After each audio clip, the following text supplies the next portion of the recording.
Hello दोस्तों, आज के इस वीडियो में देखेंगे क्लास 12 के फिजिक्स का वीवीआई सब्जेक्टिव क्वेश्चन आंसर जो आपके फाइनल इंटर बोर्ड परीक्षा 2025 के लिए ना बहुत महत्वपूर्ण है। तो आप लोग वीडियो को पूरा लास्ट तक देखिएगा।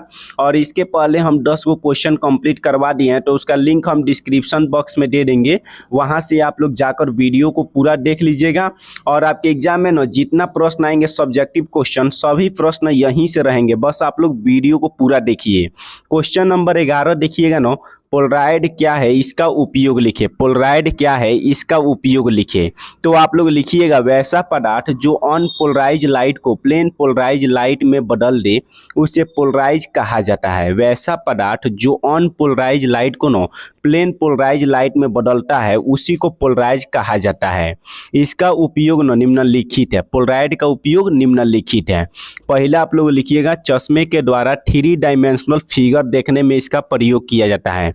चश्मे के द्वारा 3 डायमेंशनल फिगर देखने में इसका प्रयोग किया जाता है। दूसरा आप लोग लिखिएगा ना, ट्रेन में प्रवेश करने वाले प्रकाश को नियंत्रित करने में इसका प्रयोग किया जाता है। देखिए, पोलराइड का उपयोग ना 3 डायमेंशनल फिगर देखने में किया जाता है और ट्रेन में प्रवेश करने वाले प्रकाश को नियंत्रित करने में भी इसका प्रयोग किया जाता है। तो आप लोग इसको याद रखिएगा, ये क्वेश्चन आपके एग्जाम के लिए बहुत ज़्यादा महत्वपूर्ण है। क्वेश्चन नंबर 12 देखिएगा ना, क्वेश्चन नंबर 12 कह रहा है, लेजर किरण के किन्हीं 4 मुख्य विशेषता लिखे। लेजर किरण के ना 4 गो मुख्य विशेषता लिखना है। तो सबसे पहले आप लोग लिखिएगा ना, लेजर किरण के निम्नलिखित विशेषता है। लेजर किरण के निम्नलिखित विशेषता है। पहला आप लोग लिखिएगा, लेजर किरण दिशात्मक होता है। लेजर किरण क्या होता है? दिशात्मक होता है। अतः इनका किरण पुंज नैरो होता है। नैरो मतलब होता है सक्रिय होता है।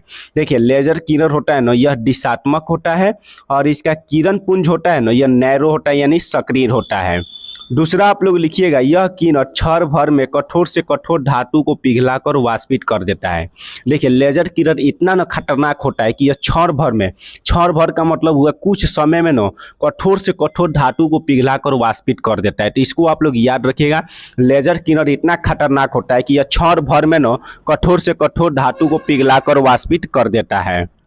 अगला क्वेश्चन देखिएगा ना, 13 नंबर क्वेश्चन कह रहा है, फैक्स से क्या समझते हैं। फैक्स से क्या समझते हैं? देखिए, फैक्स को आप लोग याद रखिएगा, ये भी क्वेश्चन आपके एग्जाम में पूछा जाता है। अंकीय संचार तंत्र द्वारा किसी प्रलेख अथवा चित्र को किसी दूर स्थान पर इलेक्ट्रॉनिक के द्वारा भेजा जाता है ना, उसी को फैक्स कहा जाता है। देखिए, अंकीय संचार तंत्र द्वारा किसी प्रलेख अथवा चित्र को, प्रलेख मतलब होता है किसी लेख या चित्र को किसी दूर स्थान पर इलेक्ट्रॉनिक के द्वारा भेजा जाता है, उसी को फैक्स कहा जाता है। तो इसको भी आप लोग याद रखिएगा। क्वेश्चन नंबर 14 देखिएगा ना, यह भी आपके एग्जाम के लिए बहुत ज्यादा महत्वपूर्ण है। तो क्वेश्चन कह रहा है, रदरफोर्ड के अल्फा कण प्रकीर्णन प्रयोग के आधार पर विकसित रदरफोर्ड के परमाणु संरचना को समझाए। तो सबसे पहले लिखिएगा, रदरफोर्ड के अल्फा कण प्रकीर्णन प्रयोग निम्नलिखित है। पहला आप लोग लिखिएगा, अधिकांश अल्फा कण अपने मार्ग से बिना विचलित हुए सीधे आर पार निकल जाते हैं। देखिए, अधिकांश अल्फा कण होते हैं ना, अपने मार्ग से बिना विचलित हुए सीधे आर पार निकल जाते हैं। उसके बाद आप लोग दूसरा देखिएगा, कुछ अल्फा कण 90 डिग्री से अधिक कोण पर प्रकीर्णित हो जाते हैं। देखिए, कुछ अल्फा कण होते हैं ना, 90 डिग्री से अधिक कोण पर जब पड़ते हैं तो वहां से प्रकीर्णित हो जाते हैं। और कुछ अल्फा कण क्या होते हैं, अपने मार्ग में बिना विचलित हुए सीधे आर पार निकल जाते हैं। तो इसको आप लोग याद रखिएगा, मात्र आप लोग दो ही को याद रखिएगा। पहला कि कुछ अल्फा कण अपने मार्ग में बिना विचलित हुए सीधे आर पार निकल जाते हैं, और दूसरा लिखिएगा कि कुछ अल्फा कण 90 डिग्री से अधिक कोण पर प्रकीर्णित हो जाते हैं। उसके बाद आप लोग देखिएगा 15 नंबर क्वेश्चन देखिएगा ना। देखिए, आप लोग का जितना क्वेश्चन कराया जा रहा है ना, सभी क्वेश्चन एग्जाम के लिए एकदम महत्वपूर्ण है। तो आप लोग वीडियो को पूरा देखिएगा। 15 नंबर क्वेश्चन है, एनालॉग सिग्नल से क्या समझते हैं। एनालॉग सिग्नल से क्या समझते हैं? एक लगातार बदलने वाले संकेत या सिग्नल को एनालॉग सिग्नल कहा जाता है। एक लगातार बदलने वाले संकेत या सिग्नल को एनालॉग सिग्नल कहा जाता है। जैसे में देखिएगा, प्रत्यावर्ती धारा एनालॉग सिग्नल का उदाहरण है। देखिए, एक लगातार बदलने वाले संकेत या सिग्नल को नो एनालॉग सिग्नल कहा जाता है। जैसे में प्रत्यावर्ती धारा का हो गया, एनालॉग सिग्नल का उदाहरण हो गया। उसके बाद देखिएगा 16 नंबर क्वेश्चन कह रहा है, डिजिटल सिग्नल से क्या समझते हैं। डिजिटल सिग्नल से क्या समझते हैं? ऐसा सिग्नल जिसके 2 या 2 के औसत मान ही संभव हो उसको डिजिटल सिग्नल कहा जाता है। ऐसा सिग्नल जिसके दो या दो के औसत मान ही संभव हो उसी को डिजिटल सिग्नल कहा जाता है। जैसे में देखिएगा स्क्वायर वेव एक डिजिटल सिग्नल है। स्क्वायर वेव क्या है? एक डिजिटल सिग्नल है। तो देखिए आप लोग के एग्जाम में क्वेश्चन पूछा जाता है एनालॉग सिग्नल और डिजिटल सिग्नल में अंतर लिखिए। 5 नंबर में क्वेश्चन पूछा जाता है, तो आप लोग दोनों का परिभाषा लिखिएगा और दोनों का एग्जाम्पल आप लोग डाल दीजिएगा। क्वेश्चन नंबर 17 देखिएगा नो। क्वेश्चन नंबर 17 कह रहा है आवर्धन तथा आवर्धन क्षमता में अंतर लिखिए। आवर्धन और आवर्धन क्षमता में अंतर लिखना है। तो पहले आप लोग एक बगल लिखिएगा आवर्धन, दूसरा बगल लिखिएगा आवर्धन क्षमता।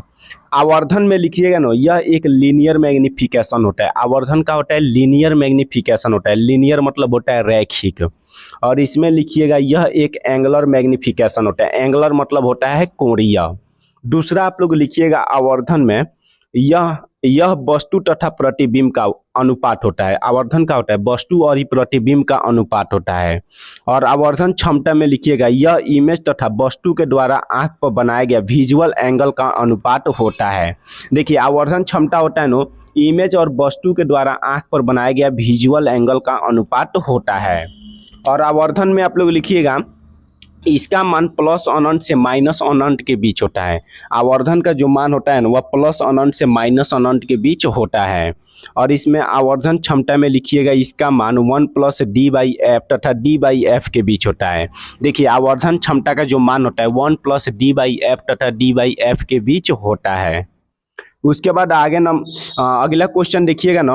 अगला क्वेश्चन कह रहा है 18 नंबर विद्युत आवेश के 2 मौलिक गुण लिखे। विद्युत आवेश को 2 मौलिक गुण लिखना है। तो पहले आप लोग लिखिएगा विद्युत आवेश के निम्नलिखित गुण है। विद्युत आवेश के क्या है? निम्नलिखित गुण है। पहला लिखिएगा विद्युत आवेश संरक्षित होता है। विद्युत आवेश क्या होता है? संरक्षित होता है। उसके बाद लिखिएगा आवेश योगात्मक होता है। आवेश क्या होता है? योगात्मक होता है। और आवेश क्या होता है? संरक्षित होता है। तो आप लोग का टोटल फिजिक्स का 18 को क्वेश्चन कंप्लीट हो गया है। और इसके पहले वाला जो भी छात्र वीडियो को नहीं देखे हैं तो उसका लिंक हम डिस्क्रिप्शन बॉक्स में दे देंगे, वहां से आप लोग जाकर वीडियो को देख लीजिएगा। और व्हाट्सएप चैनल का लिंक हम डिस्क्रिप्शन बॉक्स में दे देंगे, वहां से आप लोग ग्रुप में जुड़ जाइएगा, क्योंकि वहां पर इसका पूरा PDF आप लोग को दिया जाता है। और वीडियो को आप लोग ज़्यादा से ज़्यादा शेयर कीजिएगा और चैनल को आप लोग अभी सब्सक्राइब कर दीजिए।